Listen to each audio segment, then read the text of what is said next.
Alors, prochain sujet, Henry Morgan Tanner est décédé il y a maintenant 20 ans et il va y avoir une soirée spéciale, un hommage. Hélène Grisé, coordonnatrice de PDF Québec, est avec nous pour nous parler de l'homme, mais aussi de cette soirée. Bonjour, Madame Grisé. Bonjour, Madame Santé. Alors, on n'a rien vu dans les journaux. On a l'impression que personne n'en parle. Comment ça se fait? Comment vous percevez ça? Qu'on n'entend pas parler beaucoup du docteur Morgan Tanner, vous voulez dire? Oui. Ça fait en fait 10 ans cette année qu'il est décédé. Oui, 10 ans, pardon. Donc, il est moins évidemment dans l'actualité. Je pense aussi que le débat à l'avortement, comme ça fait pas beaucoup les manchettes non plus au Québec, c'est peut-être moins, son nom revient moins souvent. Pourtant, en janvier de cette année, ça faisait 35 ans que le droit à l'avortement, en fait, que l'avortement a été décriminalisé au Canada, et c'est grâce à lui. Donc, moi, j'ai vu quelques articles qui parlent de lui, mais effectivement, on n'en parle pas beaucoup. Comme on parle pas beaucoup d'avortement non plus au Canada, dans la dernière année, on a entendu parler d'avortement à cause des États-Unis, de ce qui s'est passé. Mais c'est comme si un peu au Québec, au Canada, ce sujet-là était un peu comme réglé, je dirais. Donc, nous, on voulait remettre un peu Morgan Tanner au bout du jour parce que, comme vous l'avez dit, ça fait 100 ans qu'il est né. Donc, le 29 mai, c'était son 100e anniversaire de naissance. C'est ça. Et 10 ans qu'il est décédé. Donc, on se disait que c'était vraiment un bon moment avec ces 3 grandes dates-là dans son parcours pour en parler, pour remettre justement tout ce que cet homme-là a fait pour les femmes, pour le droit à l'avortement au Canada, qui est inestimable. Là. Alors, on s'est dit que nous, on allait en reparler, même si c'est ça, son 30e anniversaire, par exemple. Là, moi, j'ai rien vu dans les médias à cet effet-là, ça qu'on se disait, nous, on va le faire. Oui, voilà. Alors, faut rappeler que, il est d'origine polonaise. Oui. C'est un survivant de la Shoah.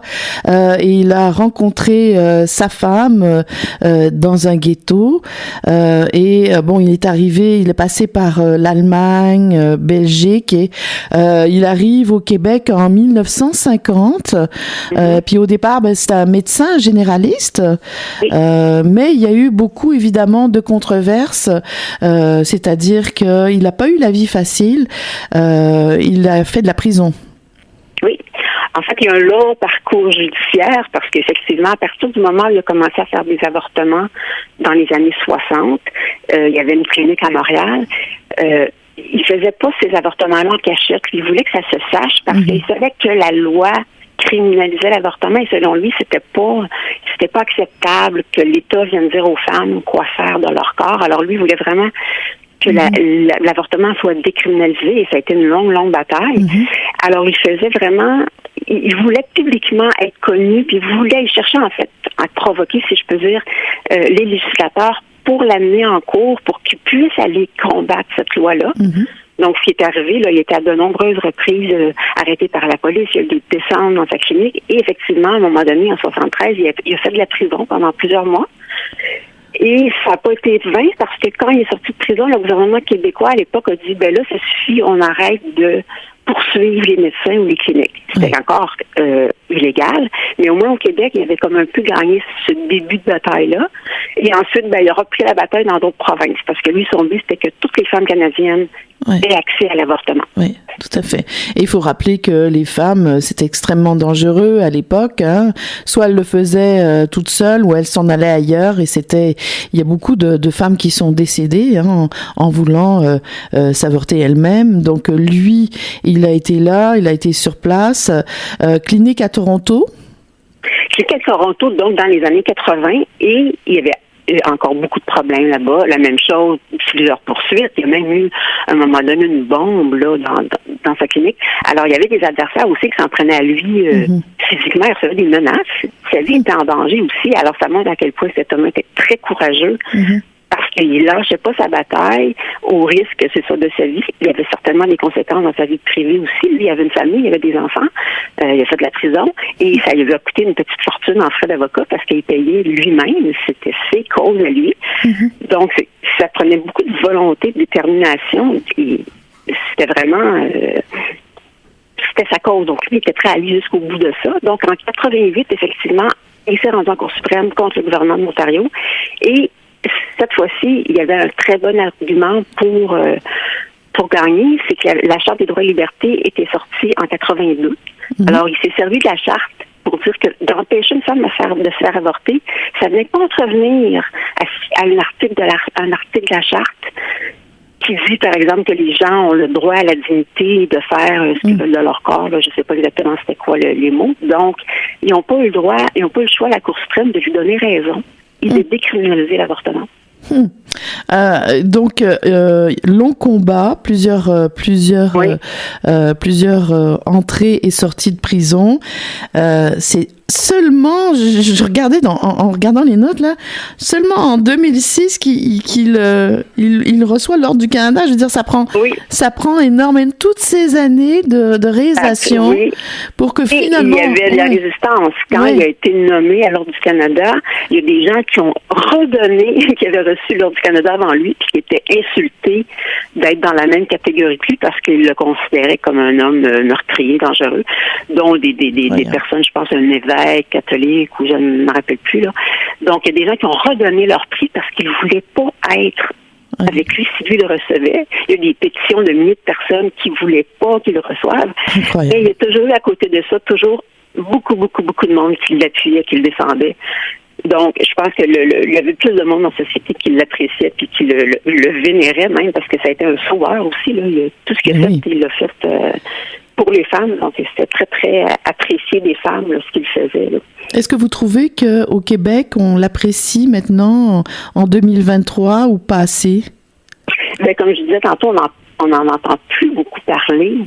Probablement parce que l'avortement fait moins débat dans notre société. Mais je pense que ce serait important qu'on se rappelle de lui régulièrement, puis justement, avec ce qu'on voit, ce qui se passe aux États-Unis, il faut se rappeler que même si c'est décriminalisé au Canada, il n'y a pas de loi typique écrite noir sur blanc qui le protège, l'avortement. Ça, c'est souvent que les gens ne savent pas. Donc, c'est un peu ce qui est arrivé aux États-Unis. Il n'y avait pas de loi qui le protégeait. Alors, ils ont réussi, avec un gouvernement et une Cour suprême très ultra-conservatrice, ils ont réussi à détourner la loi. Donc, c'est jamais impossible que ceci arrive. Il s'agirait d'un contexte historique particulier, là, mais... Donc oui, il faudrait toujours se garder en tête ce danger-là, puis garder en tête l'importance de Morgan Taylor. S'il y a des cliniques d'avortement au pays, c'est parce que lui a formé d'autres médecins, il a formé des infirmières, et il en a ouvert un peu partout au Canada, des cliniques. Donc, il a vraiment parti ce mouvement-là. Là. Donc, il est extrêmement important, puis on devrait, peut-être plus s'en rappeler et lui rendre hommage plus souvent. Là. Il a formé des médecins québécois, des infirmiers, des infirmières qui étaient avec lui depuis le début, exercent toujours, hein? Pardon? Les infirmières... personnes qui l'ont côtoyé, qui existent toujours, oui, tout à fait. Oui, c'est ça. Et ils ont eu une formation, ils ont été formés par Henry Morgentaler? Oui, tout à fait. Il a formé au moins 100 médecins. Et des infirmières aussi. Et comme je dis, il a ouvert plusieurs cliniques. Il y a d'autres de ces médecins-là qui ont formé, qui ont ouvert des cliniques eux aussi.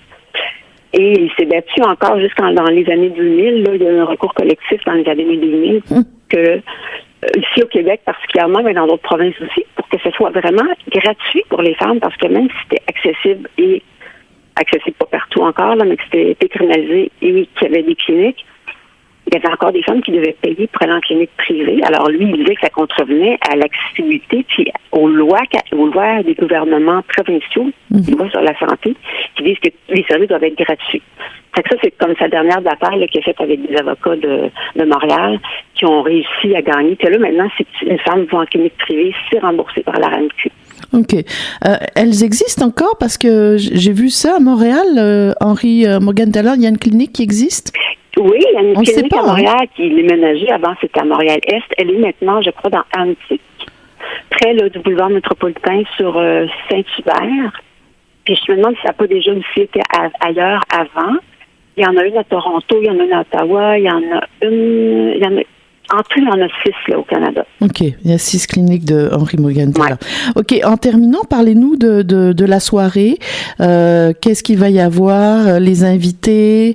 Il va y avoir un film aussi, une présentation d'un film? Oui. Alors, on va présenter le film La justice en procès qui relate justement sa bataille juridique ici au Québec. C'était sa première bataille.